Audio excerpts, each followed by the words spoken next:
Hello everyone, welcome to my second vlog of 2026. Today is January 2 and I am still posting the video.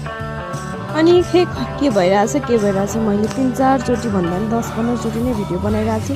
Video already सबै बनिसकेको छ। फेरि के हुन्छ I am so sad today यार। म यति थाकी पनि सकेछु गर्दा त्यो बोल्नै मन पनि थिएन।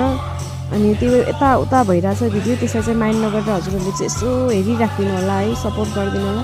This is my beginning and I am starting it. And के भनौँ, मेरो आज यस्तो चिसो थियो, हिजो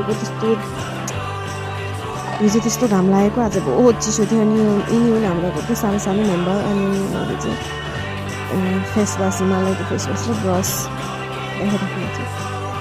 त्यसले चाहिँ मैले मम्मीसँग बसेर घिसी पारेर घिसघास पारेँ, भात घिसघास पारेँ। अनि अलिअलि घाम देखिराख्न त सूर्यदेव त। अनि त्यसपछि चाहिँ जाडो लाग्यो, एकदम धेरै जाडो भयो। बाहिर काम पनि भयो अनि जाडो पनि लाग्यो। त्यसपछि नानी र म तातो कपडा लगाउन लाग्यौँ। अनि उसले चाहिँ बिहान क्रिम लगाउनै ठिक हुन्छ कि, बिहान होस् या बेलुका होस् मेकअप गर्न भनेपछि ऊ खुसी। अनि मेरो दिनहरू यस्तै चल्दैछ। अनि मैले सिक्दैछु, गर्दैछु। पहिला सुरु त दोकानमा कपडा लगाएँ, अनि त्यसपछि चाहिँ जल राखेँ दोकानमा। अनि पूजासुजा गरेर भएर अब किचनतिर पानी तताउन लागेँ। पानी त तताउनु पऱ्यो, सबैलाई बिहान पानी खानुपर्छ।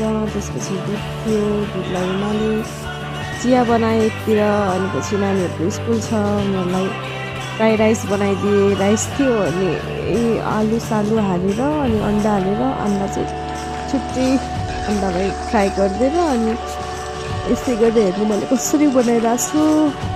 अनि नुन बेसार पनि हालेर फ्राई गरेँ मैले। आज चाहिँ मैले पुरै भिडियोहरू मेरो यताउता के भयो म बुझ्नै सकेन। अनि आइएम सो स्याड अल्सो। हजुरहरूले माया गरिदिइराख्नु होला। अझै म सिक्ने छु, मैले भिडियो बनाउँदैछु, सिक्दैछु। हजुरहरूले अझै मलाई। अनि आज चाहिँ मैले त्यति भिडियोहरू जोइन गरेर पोस्ट गर्न पाएको छैन। अनि खाजाहरू मम्मीहरूको लागि खाजाहरू बनाइदिएँ, आफ्नो लागि चाहिँ ब्ल्याक कफी बनाएँ। अनि मेरो दिजु पनि आउनु भएको थियो घरमा, दिजुले तातो पानी पिउँदै हुनुहुन्छ। अनि मसरुम आजको लागि